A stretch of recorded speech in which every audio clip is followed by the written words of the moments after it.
Cause you feel my mind, oh you feel my mind. We could build a dream, start up something new, and the world is on your shoulders, and you feel like falling over. Just let me in your head so I can be there for you, there for you. The night is young, won't you sing for me, won't you sing for me, you will fall asleep.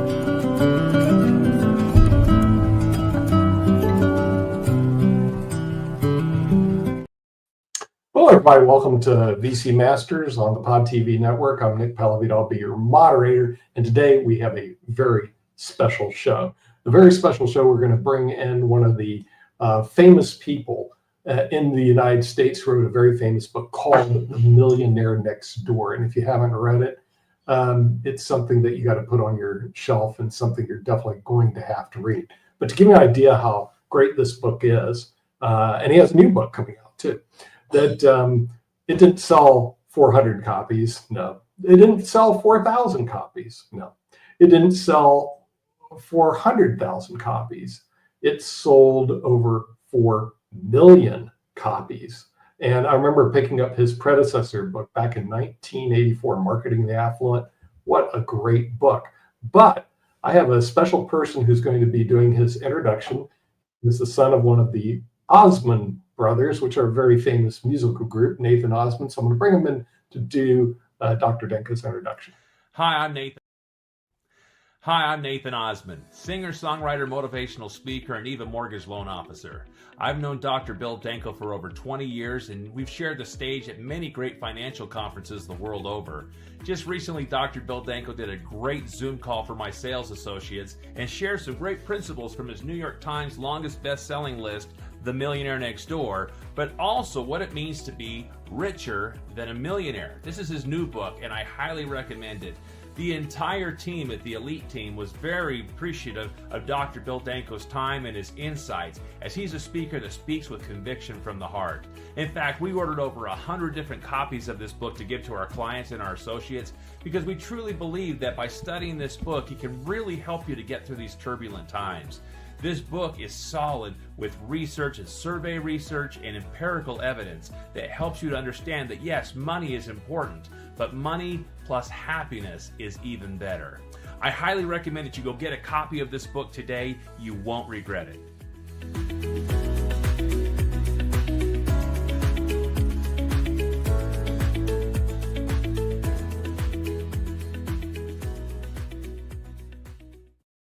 Well, thank you, Nathan. And now, I remember he was one of the sons of the Osmond brothers, which in the United States was a very famous musical group, but you can Google it and look it up.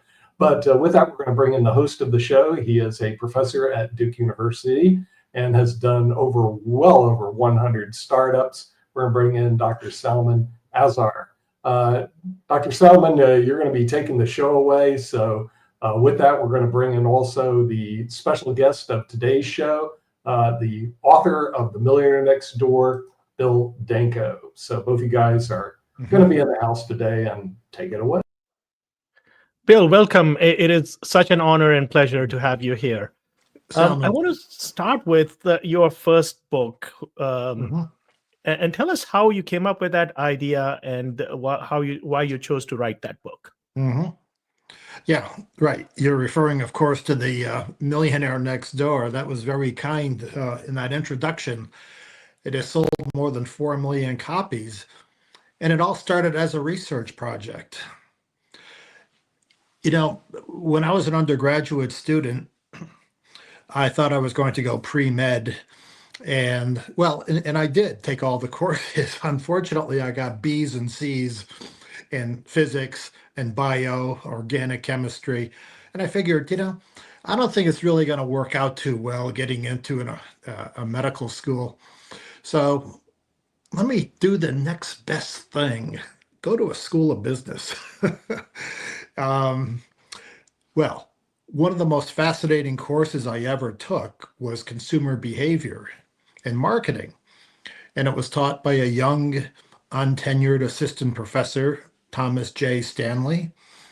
And I got an A in his course, and we turned out to be pretty good friends. He's no longer with us, unfortunately.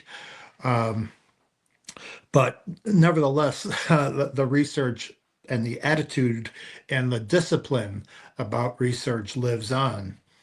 But that was going back to 1973, and he invited me to take part in his very first study of the affluent market through survey research. And so from 1973 till 1993, we did a number of studies together, working for financial research houses, some academic research as well. But we compiled a tremendous amount of empirical data. But in 1993, we got the phone call. He had moved on to another school. I, by then, was a professor at SUNY Albany School of Business. And he asked me, do you still have the old data sets? And I said, well, I do. He says, well, let's reanalyze them. I said, oh, great. With all sorts of disparate data sets. But we looked at it from a meta perspective, looking at all the data that we had. And we came up with some various hypotheses about wealth in America. And what turned out to be the Millionaire Next Door, which was developed over the next 3 years. It came out in 1996. And the running title was, and it was so apropos, called Big Hat, No Cattle. It's about people who have the appearance of wealth, but have no substance. And there's a lot of those people in our society, unfortunately. But nevertheless, the idea of the Millionaire Next Door came about really serendipity. It was, one professor talking to an undergraduate student, namely moi, and said, let's do some research. And it turned out to be one of the best decisions ever, better than, struggling, looking at sick patients all day, I suppose, which would have been the outcome had I gone to medical school, if I was capable of getting into medical school. So serendipity cannot be ignored. That's really true. And it also, another key element of this was, it wasn't like we had a huge research staff. It was Tom Stanley and Bill Danko struggling in the vineyards, trying to develop something that just might be worthwhile. And of course, the marketplace said it was worthwhile, and 4 million copies later, and a speaking circuit, and all sorts of activities. That's how it all came about. Wonderful. So in your next book, Richer Than a Millionaire, you describe true prosperity. Tell us what that is. Yeah. Again, looking at this over the past 40 years, this book came out in 2017. I met a lot of miserable, wealthy people. There are a number of people who said, I have my million, my 5 million, my 10 million. I'm addicted to this. I need more, more, more. And I said, boy, that's kind of pathological. There's just something wrong with that. I mean, there's something wrong with being successful, but when you're addicted to it, well, it's a sickness. Say, when you can never have enough. Well, look, based on my own personal experiences, you can have enough, one. But two, look, when we would ask people, okay, what is your current net worth? And say they had several $1 million, but then you would ask them the question, well, what would you need to really be wealthy in terms of net worth? They usually had a multiple that was going towards 2 or 3 or 5 times what they currently have. But when you put this in perspective, right now about 10% of the US population has a net worth of $1 million or more. And if you look at investable assets of $1 million or more, it's mostly like about 5% of the population, or 1 out of 20 households, have this level of prosperity. So when people tell me they need $10 million to feel wealthy, I mean, we're talking about being on the edge of the 1%ers here. Okay. So being addicted to wealth is, well, again, in my view, pathological, quite frankly. There are limits. And so this is what really inspired Richer Than a Millionaire, plus the fact that when Millionaire Next Door came out in 2016, or yeah, 2000, when did it come out? 1996, I'm sorry. Yeah, 1996. Yeah, I had a lot of things going on in my personal life as well. I had a quadriplegic brother that I was the primary caregiver for. And when I would deal with somebody who couldn't even scratch his nose, and needed all of his personal care attended to, and I was the weekend aide because it's so hard, and I kept him out of a nursing home. That's another key point here. I was fortunate enough to have a royalty stream. I could buy him a house and do this. But my point is, when you're looking at somebody from the same genetic stock who has very limited abilities, and here I am making money on the speaking circuit, and then thinking about a 1758 essay from Benjamin Franklin called The Way to Wealth, saying that you're not really wealthy until you give it away. And he says you must be charitable to those in need. Now, I'm not suggesting I'm any kind of a martyr, but I did something that was necessary for my brother. But when I started interviewing people and asking them, what is the purpose of the money that they have acquired? Some of those who were very satisfied in life, and they scored high on this scale called Subjective Well-Being, SWB, by Professor Ed Diener, who's also no longer with us, but he put this scale into the public domain. And that particular scale on life satisfaction, subjective well-being, became a primary element in developing Richer Than a Millionaire, where we could ask about things like, how much time do you give to charity? How much money do you give to charity? Do you practice the golden rule of doing unto others as you would have them do unto you? So when we looked at this and we found that, okay, everybody in our survey was wealthy in a material sense, but those who are really, really wealthy, richer than a millionaire, are those who are charitable as well, giving it away. And so that was really the inspiration, looking at, those who have nothing, like my brother in this sense, no material wealth, but looking at just his attitude about wanting to be a giver himself. And he did what he could to help others, that's for sure.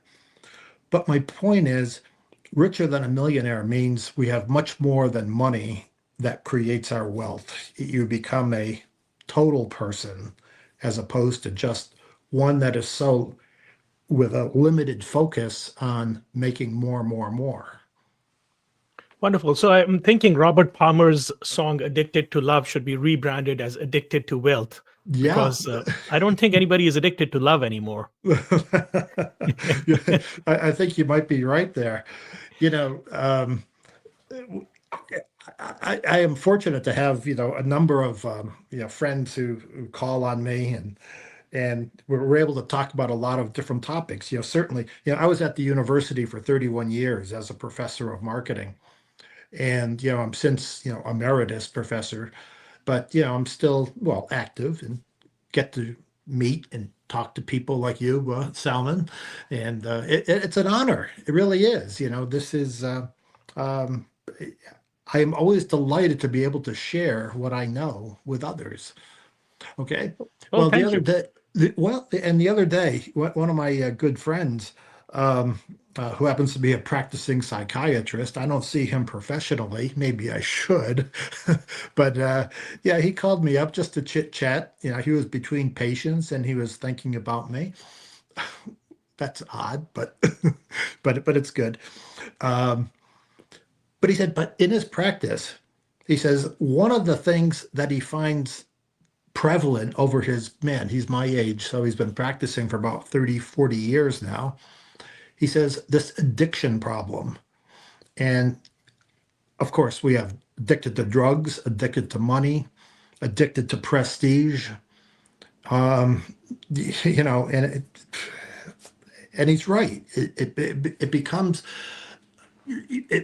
your purpose, saying, I have to have more, more, more. Now, I appreciated his insight um, from a professional, medical perspective, and I'm looking at it, from a marketing perspective and a societal, sociological perspective. And I'm saying, what's going on in our society when we have become so darn materialistic? And I know part of the problem is marketers. Marketers have a way of creating advertisements and creating images. And if you use this product, you are going to be better, happier, healthier, everything. Well, what Richer Than a Millionaire does, says, no, it's none of that. It all comes from here. And what is going on in your heart, and this is one of the basic principles of marketing. We talk about the cognitive issues and how you can rationally look at a product or a service.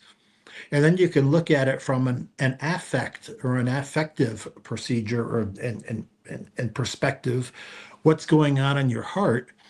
And basically one of the important theories in marketing, if you can get your heart and your mind going in the same direction to embrace a product, you're probably going to buy that product. So it's not just this rational thing. It has to be part of your total being. Well, if part of your total being is going to be dictated by, I have a greater purpose, like raising a family and being charitable and practicing the golden rule, your whole outlook on life changes, and I think changes for the better. And the reason I can say it changes for the better is because of that scale that Professor Diener created called subjective well-being. That's in the book, and you can determine how well adjusted you are yourself. But I find it very unfortunate when I meet people who make that singular purpose of being successful and then I'll be happy. Well, it doesn't work that way. It's the process. Like, look, when Millionaire Next Door was being developed, or just a couple of academics doing some good research, and what we had was convergent validity. We had, again, not only our own research, but we also had IRS data and Census Bureau data, syndicated data. And when we put it all together, we found, wow, we have something here. And that's the same thing when I did this research with my colleague, Rich Van Ness, who's also an academic. But we were looking at this, what kind of message do we want to give our grandchildren? And, I have 6 grandchildren, blessed with that, 1 wife, blessed with that. And, 3 emancipated kids, 3 kids and all emancipated, everybody's in pretty good health. I'm happy, and I want everyone to be happy. And I think the key element of that happiness is fine, be successful in a material sense, but never forget there are those in need and who can benefit from your wealth that you have created.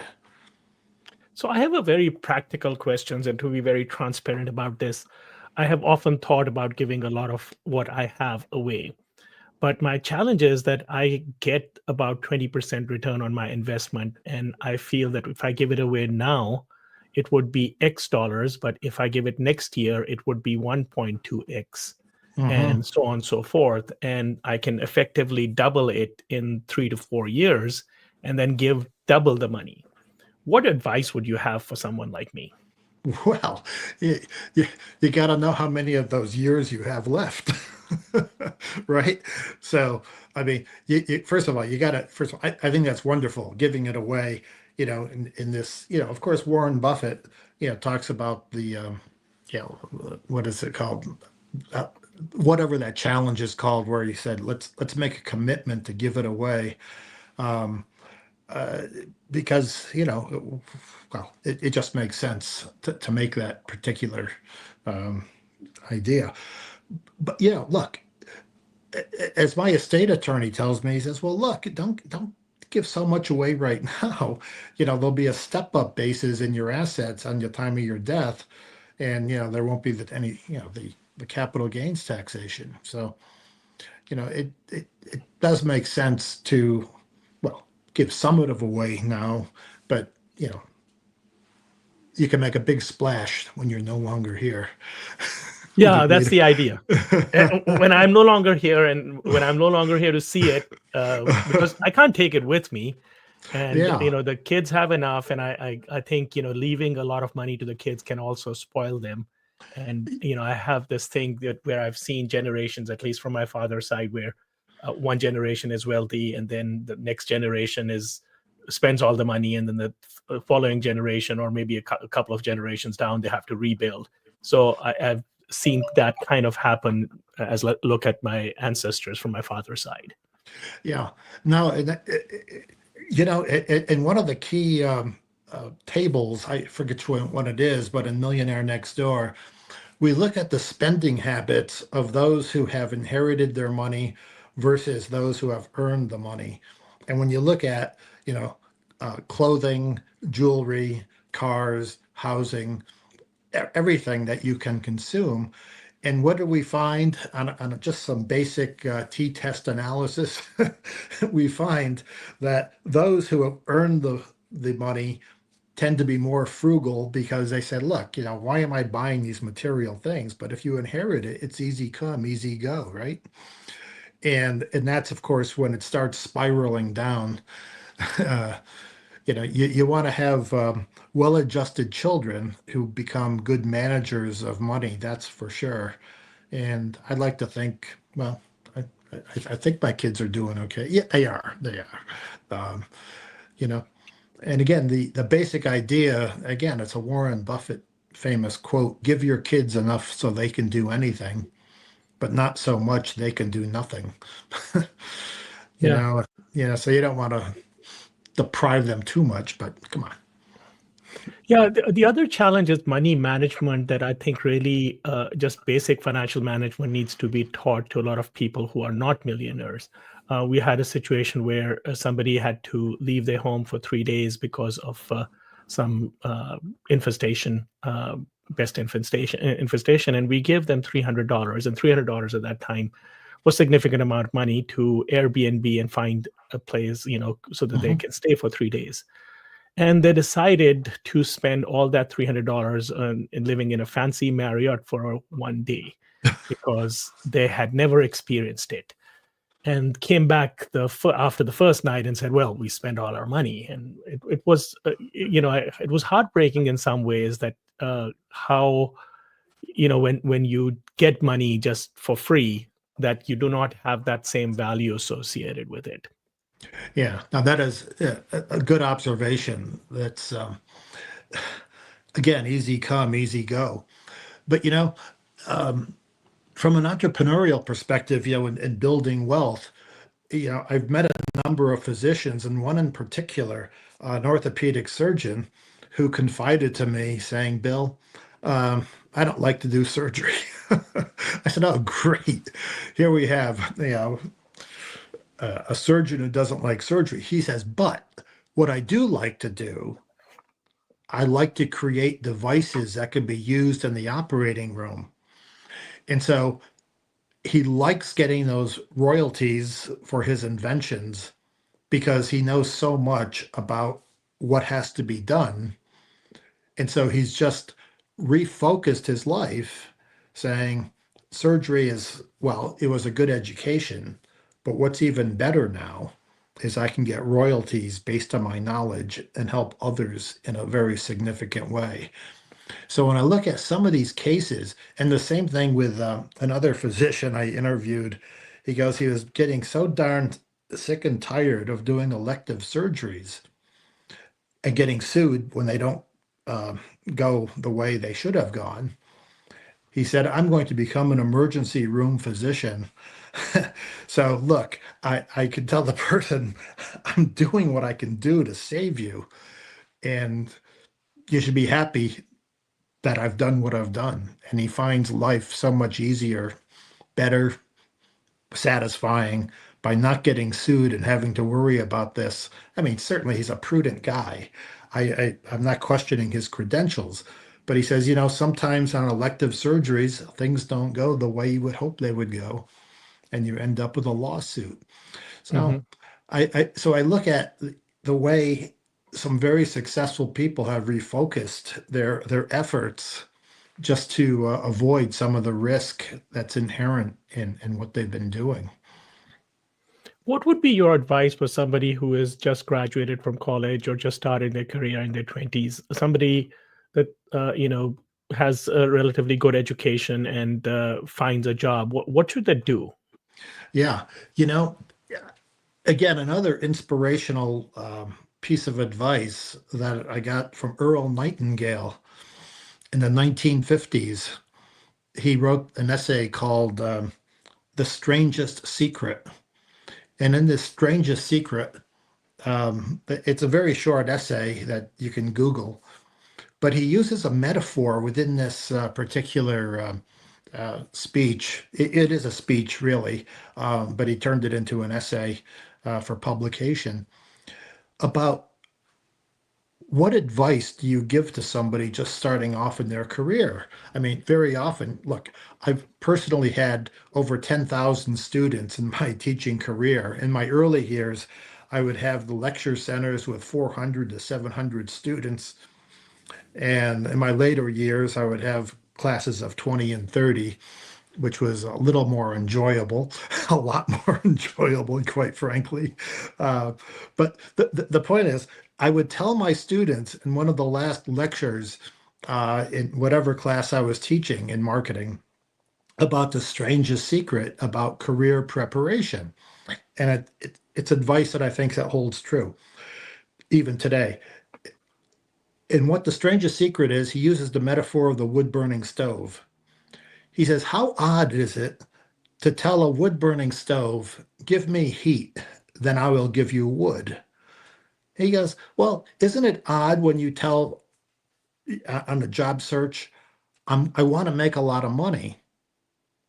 Well, the question is, what kind of effort are you going to put in to get that heat, to get that money, right? So it all comes down to the personal motivation. In fact, one of the references, it's one of the footnotes in Richer Than a Millionaire. This very idea is brought up. A couple of economists looked at the success of students is more a function of their personal efforts than it is the credential that they got, right? So personal effort is everything. And it's nice to have an aura of, well, Duke, Harvard, whatever the university might be. But if you don't have that personal spark, you're just going to be plodding along, and your expectation of making a lot of money may not be realized. Personal effort is everything. And so it all comes, what's between your earphones, right? What are you going to do to make this work? I do like that personal effort. And unfortunately, though, we are at the hour, the half hour in this particular case, so we have to get going. But we want to thank our special guest, Dr. Bill Danko, who's the co-author of the Millionaire Next Door, which, like I said, it kind of changed my whole view of everything when I read your first book in 1984. Dr. Danko, I'd worked with millionaires. I couldn't believe how frugal they were, or we would say tight they were. And your whole book just woke me up. I was going like, wow, This is amazing. The insights that you had were just completely amazing. And frankly, even this program you just did woke me up. Richer than a millionaire. I'm going like the insights that you have are just completely amazing. Definitely. And hopefully we'll wake up the people on VC Masters and the people, our private equity groups and our people around the United States and around the world. And we'll see you next week on VC Masters with Dr. Salman Azhar. In the meantime, stay richer than a millionaire. Bye-bye. I go anywhere with you, 'cause you fill my mind, or you fill my mind. We could build a dream, start up something new, and the world is on your shoulders, and you feel